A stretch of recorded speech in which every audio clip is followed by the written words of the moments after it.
Today guys, I am going to change out the rear shock. I was over in a 2007 Toyota RAV4. Jack with the vehicle, which it already is, and remove the wheel. Next, I'm going to take off a plate up underneath.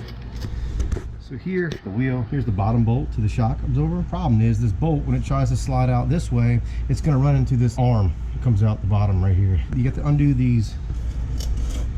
See, let's get some more light. These two bolts here and here.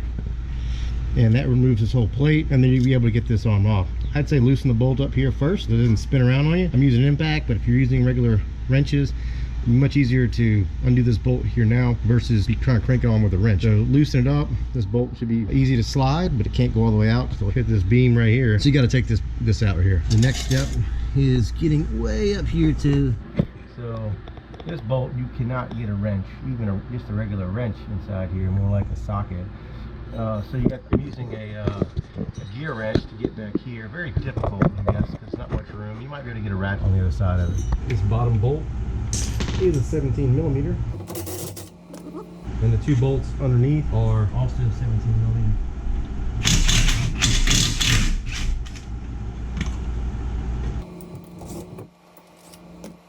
Now that's free. Pull this, rotate it around, pull it through, and so yeah. So this was underneath here like this, and the bolt couldn't come through because something was blocking it. So you got to drop this down, spin it around because the shock can spin it, and pull the bolt out. We will be reusing these. So put stuff together. The other two bolts that go to the underneath together, and now time to get this upper bolt here. So again, it's a 17. All these bolts are 17. There's this method here. Let's see. Get more leverage. Maybe there's room for a wrench. Here to here. So it's rather difficult to get in there. Tightening it up was much easier than getting it off for some reason. I can't hold the camera and do this at the same time, nor do I have a way of gripping it while it's here. So I'm gonna have to take my word for it. The other side bolt is spinning, so I'm going to take a piece. You need to get another wrench to hold that nut. I'm just going to grab a pair of vice grips and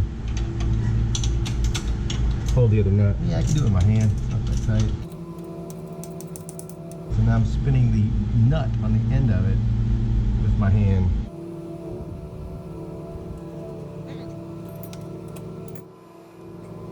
All right, there's the nut.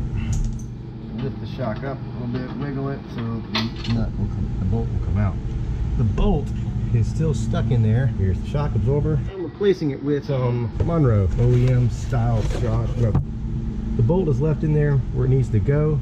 Just gonna reach up underneath, line up the new one, wedge it in there, slide the nut through, but not all the way. Then you can't get the nut on the other end of it.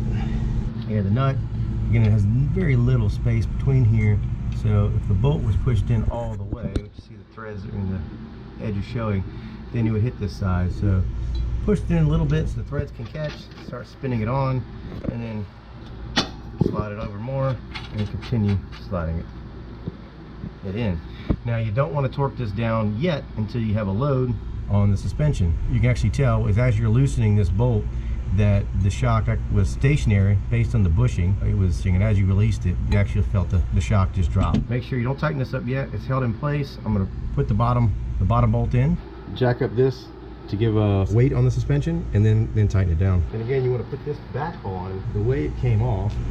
Take the nut, put it back through, and you have to spin it a smidge to go in,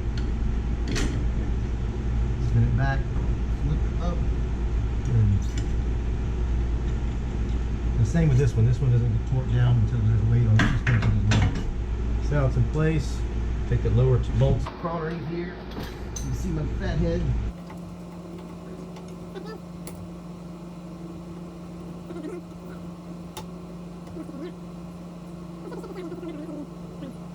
Alright, now that's in.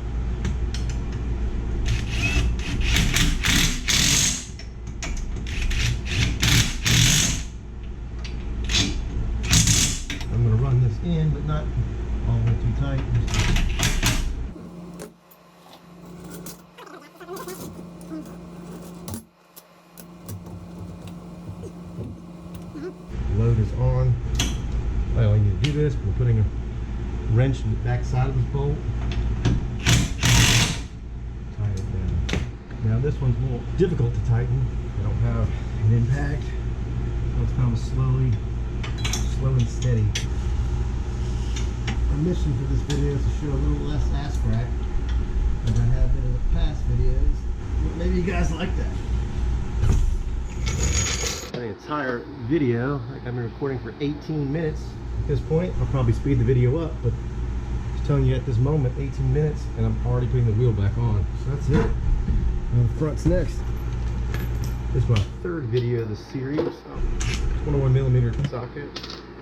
So all I really use on this one is 21mm to take the wheels off, 17mm socket, and a 17mm wrench. I use a gear wrench, but you could use anything. I guess that makes it a little easier having a gear. If you like this video, please subscribe. And let me know if any other videos I can be doing. I'll have another video on the front as well.